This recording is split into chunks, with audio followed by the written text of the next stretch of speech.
ನಮಸ್ಕಾರ. N R news ಕನ್ನಡಗೆ ಸ್ವಾಗತ ಸುಸ್ವಾಗತ.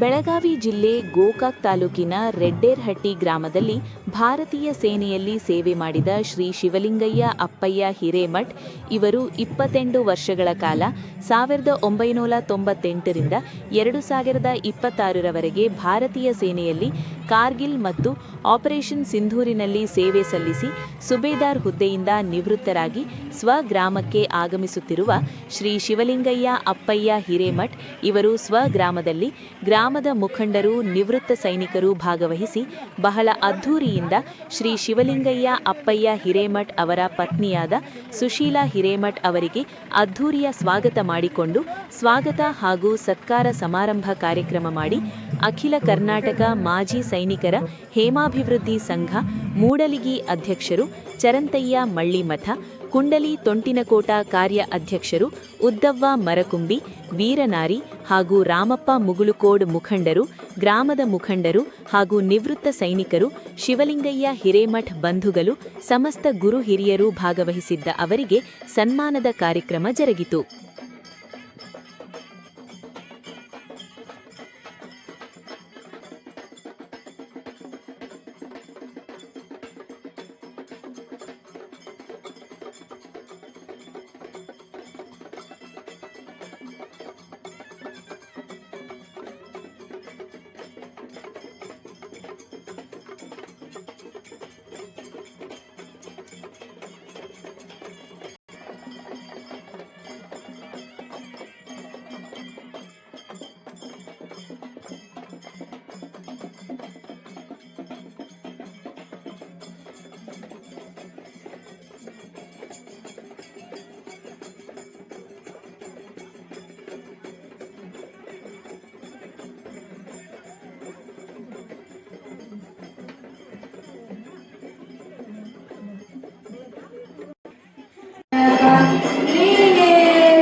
ಜೋರಾದ ಚಪ್ಪಾಳೆ ಮುಖಾಂತರ ದೀಪ ಪ್ರಜ್ವಲಿಸುವವರನ್ನ ಸ್ವಾಗತಿಸೋಣ.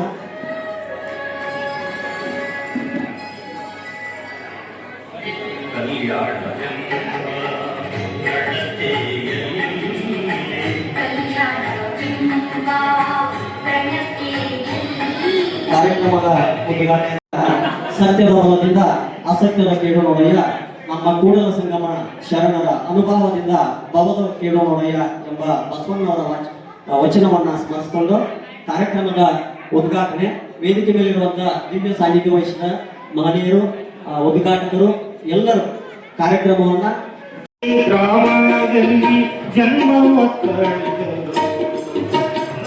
ಗಂಗಮ್ಮ ತಂದೆ ಅಪ್ಪಯ್ಯ ಉದರದಿ ಜನಿಸಿದರು.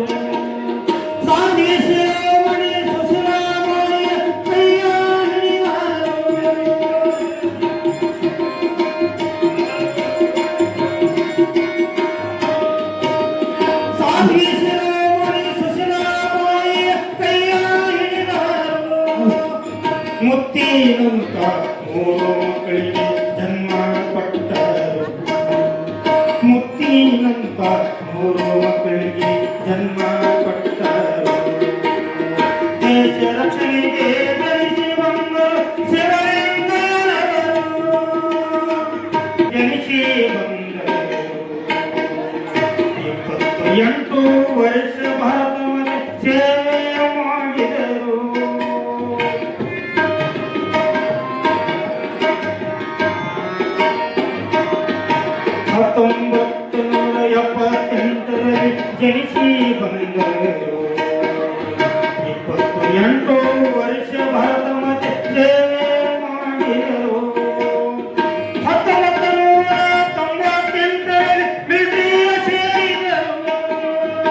ಸೈನಿಕರು, KS ಅಧಿಕಾರಿಗಳು ಇವರು ತಮ್ಮ ಅನಿಸಿಕೆಗಳನ್ನ ಹೇಳಿ.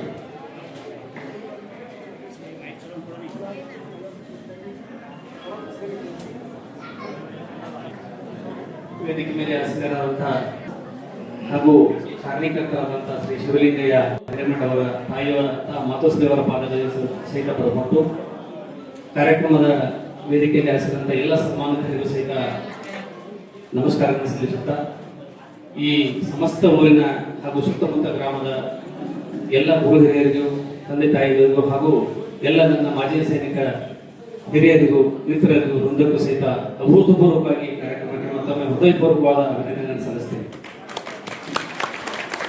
ಈಗಾಗಲೇ ನನ್ನ ಸಹೋದ್ಯೋಗಿಯಾಗಿ ಸುಮಾರು 18-19 ವರ್ಷಗಳ ಕಾಲ ನಾವು ಸೇವೆ ಸಲ್ಲಿಸಿ ಮತ್ತೆ ತವರು ಗ್ರಾಮಕ್ಕೆ ಮರಳಿದಂಥ ಶ್ರೀಯುತ ಶಿವಲಿಂಗಯ್ಯ ಶ್ರೀಗಳ ಹಾಗೂ ಅವರೆಲ್ಲ ಕುಟುಂಬದ ಪರಿವಾರಗಳಿಗೆ ಸಹಿತ ನನ್ನ ಹೃದಯಪೂರ್ವಕ ನಮನಗಳನ್ನು ಸಲ್ಲಿಸ್ತೀನಿ. ಯಾಕಂದ್ರೆ ತಮಗೆಲ್ಲ ತಿಳಿದಿರಬಹುದು, ಒಬ್ಬ ವ್ಯಕ್ತಿ ಈ ಭೂಮಿ ಮೇಲೆ ಜನ್ಮ ಪಟ್ಟ ಮೇಲೆ ಯಾವುದಾದ್ರು ಒಂದು ಅತ್ಯುತ್ತಮವಾದ ಸೇವೆ ಯಾವುದು ಅಂದ್ರೆ ಅದು ಸೈನಿಕ ಸೇವೆ. ಅತ್ಯುತ್ತಮವಾದ ಸೇವೆ ಅಂದ್ರೆ ಸೈನಿಕ ಸೇವೆ. ಯಾಕಂದ್ರೆ ಅಲ್ಲಿ ತ್ಯಾಗ, ಬಲಿದಾನ ಎಲ್ಲವನ್ನು ಕೊಡಬೇಕಾಗುತ್ತೆ. ಇವತ್ತು ದೊಡ್ಡ IAS ಆಫೀಸರ್ ಆಗಿರ್ಬೋದು, ನಾನು KS ಆಫೀಸರ್ ಆಗಿರ್ಬೋದು, ಅದಕ್ಕಿಂತ ಶ್ರೇಷ್ಠವಾದ ಸೇವೆ ಅಂದ್ರೆ ಸೈನಿಕ ಸೇವೆ. ಅಲ್ಲಿ ಒಂದು ಕುಟುಂಬದ ಒಂದು ತ್ಯಾಗವನ್ನು ಮಾಡಬೇಕಾಗುತ್ತೆ, ಜೀವನದ ಒಂದು ತ್ಯಾಗವನ್ನು ಮಾಡಬೇಕಾಗುತ್ತೆ. ದೇಶಕ್ಕೆ ತನ್ನ ಸರ್ವಸ್ವವನ್ನು ತ್ಯಾಗ ಮಾಡುವಂತ ಯಾವುದಾದ್ರೂ ಸೇವೆ ಅಂದ್ರೆ ಅದು ಸೈನಿಕ ಸೇವೆ. ಅಂತ ಒಂದು ಸೈನಿಕ ಸೇವೆಯನ್ನ ಯಶಸ್ವಿಪೂರ್ಣವಾಗಿ 28 ವರ್ಷಗಳ ಕಾಲ ತನೋ ಮನ ಧನದಿಂದ ಈ ದೇಶ ಸೇವೆಯನ್ನ ಸಲ್ಲಿಸಿ, ಕುಟುಂಬದಿಂದ ದೂರ ಇದ್ದು ಸಾಕಷ್ಟು ಅಡಚಣೆಗಳನ್ನು ಸಹಿಸಿಕೊಂಡು ಸಂಪೂರ್ಣವಾಗಿ ತನ್ನ ಸೇವೆಯನ್ನು ಸಲ್ಲಿಸಿ ಈ ಗ್ರಾಮಕ್ಕೆ ಪಾದಾರ್ಪಣೆ ಮಾಡಿದರೆ ಅವರಿಗೆ ನನ್ನ ಮತ್ತೊಮ್ಮೆ ಹೃದಯಪೂರ್ವಕವಾದ ನಮನಗಳನ್ನು ಸಲ್ಲಿಸ್ತೀನಿ. ನಮ್ಮ ಪ್ಲಾಟ್ನಲ್ಲಿ ಇರುವಂತಹ ದೇವರನ್ನು ಪೂಜಿಸುವರು ನಾವು ನನ್ನ ಸಹೋದ್ಯೋಗಿ ಬೇರೆ ಬೇರೆ ಬಂದಾಗ ನಿರಂತರವಾಗಿ ಸುಮಾರು 10-15 ವರ್ಷಗಳ ಕಾಲ ನಾವು ಆ ದೇವರ ಪೂಜೆ, ಮಂಗಲಾರತಿ, ಹೇಗೆ ನಮ್ಮ ಸಂಸ್ಕೃತಿ, ನಮ್ಮ ಸಂಸ್ಕಾರ ನಿಮಗೆಲ್ಲ ತಿಳಿದಿರಬಹುದು. 26ನೇ ವರ್ಷಕ್ಕೆ ಅವರ ರಿಟೈರ್ಮೆಂಟ್ ಆಗಿತ್ತು. ಎಲ್ಲಿ ತನಕ ಆಗಿತ್ತಂದ್ರೆ ದೇವರು ನೋಡು, ಕೊಡು ಭಾಗ್ಯ ಕರುಣಿಗೆ ಕೊನೆ ಇಲ್ಲ. ದೇವರು ಕೊಡ್ಬೇಕಂದ್ರೆ ಎಲ್ಲಿ ತರ ಹಾಯಿಸ್ಕೊಡ್ತಾನ. ಅವ್ರು 26 ವರ್ಷ ಮುಗಿದ ಮೇಲೆ ನಾಯಕ್ ಸುಬೇದಾರ್ ಇದ್ರು. ಅದಾದ್ಮೇಲೆ ವಾಪಸ್ ರಿಟರ್ನ್ ಟು ಮದ್ರಾಸ್ ರೆಜಿಮೆಂಟ್ಗೆ ಬಂದ್ರು. ಯಾರಿಗಾರ ಒಂದು ಅತ್ಯುತ್ತಮ ಸೇವೆ ಸಿಕ್ಕಿದ್ರೆ ಮತ್ತೊಮ್ಮೆ ಅಂದ್ರೆ ಅವ್ರಿಗೆ ಮಾತ್ರ ಅಂತ ನಾನು ಅನಿಸ್ತೀನಿ, ನನ್ನ ಒಂದು ಭಾವನೆಯಲ್ಲಿ. ಲಾಸ್ಟ್ ಡೇಗಿಂತ ಮುಂಚೆ ಮತ್ತೆ ಪ್ರಮೋಷನ್ ಆಗಿ ಸುಬೇದಾರ್ ಆಗಿ ಮತ್ತೆ ರೆಜಿಮೆಂಟ್ ಹೋಗಿ ಮತ್ತೆ 2 ವರ್ಷಗಳ ಕಾಲ ತಮ್ಮ ಅಮೃತವಾದ ಸೇವೆಯನ್ನು ಸಲ್ಲಿಸಿ ಈ ಗ್ರಾಮಕ್ಕೆ ಬಂದಿದ್ದಾರೆ. ಇಂಥ ಸೇವೆ ಸಿಗೋದು ಬಹಳ ಅಪರೂಪ. ಎಲ್ಲೋ ಉತ್ತಮರಲ್ಲಿ ಅತ್ಯುತ್ತಮರಿಗೆ ಮಾತ್ರ ಇಂಥ ಒಂದು ಸೇವೆಯನ್ನು ಸಿಗೋದಂತ ನಾನು ಹೇಳಲು ಬಯಸ್ತೀನಿ. ಇದರ ಜೊತೆ ನಾನು ಶಿವಲಿಂಗಯ್ಯ ಅಪ್ಪಯ್ಯ ಹಿರೇಮಠ, ರಡ್ಡೆರಟ್ಟಿ ಗ್ರಾಮದ ಯುವಕ.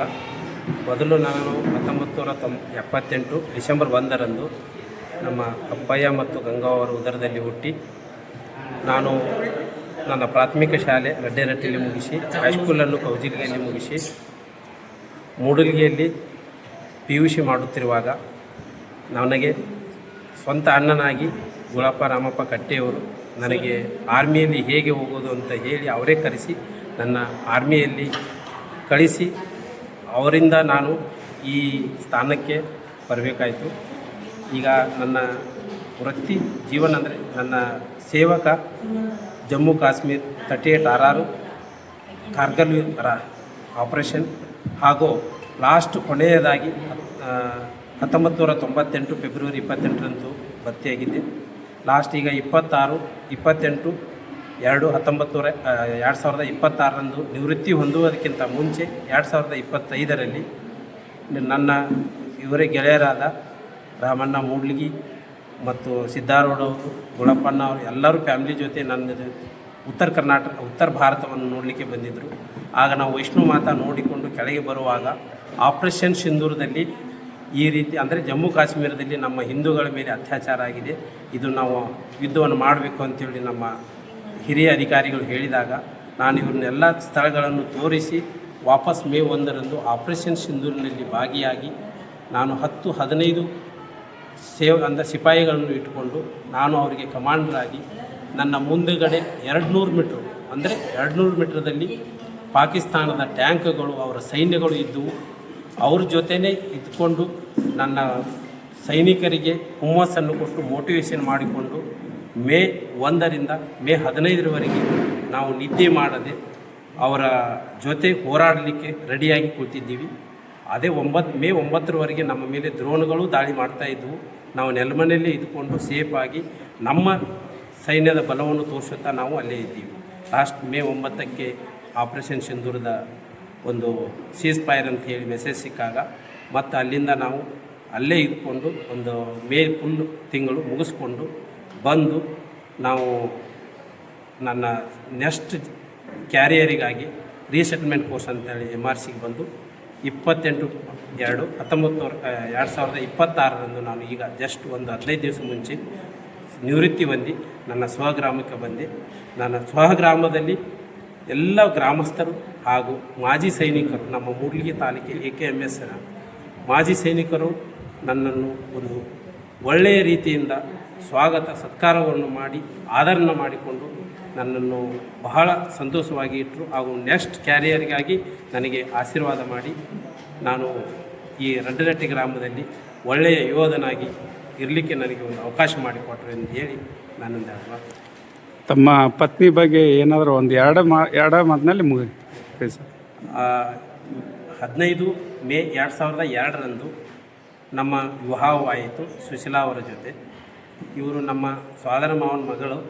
ಆದರೂ ನಾವು ಈ ಮದುವೆ ಆದಾಗಿಂದ 3 ವರ್ಷ ಫೀಲ್ಡು 2 ವರ್ಷ ಅಂದರೆ 3 ವರ್ಷ ಫೀಸು 2 ವರ್ಷ ಫೀಲ್ಡ್ ಅಂತ ನಾವು ಹಂಗೆ ನಮ್ಮ ಸರ್ವಿಸ್ ಮಾಡಬೇಕಾಗತ್ತೆ. ಅಲ್ಲಿ ಕ್ವಾರ್ಟರ್ಸ್ ಸಿಗಲ್ಲ.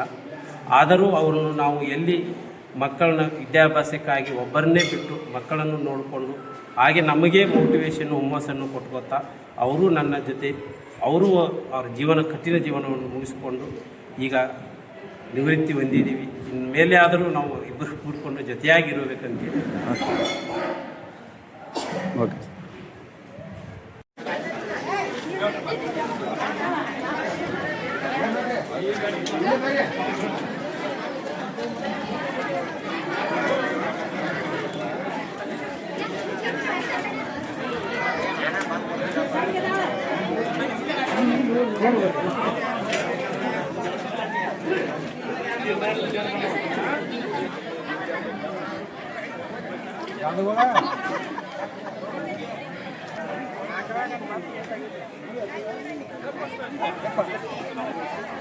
ಇದ್ರ ಬಗ್ಗೆ ಏನು ಹೇಳ್ತೀರಿ?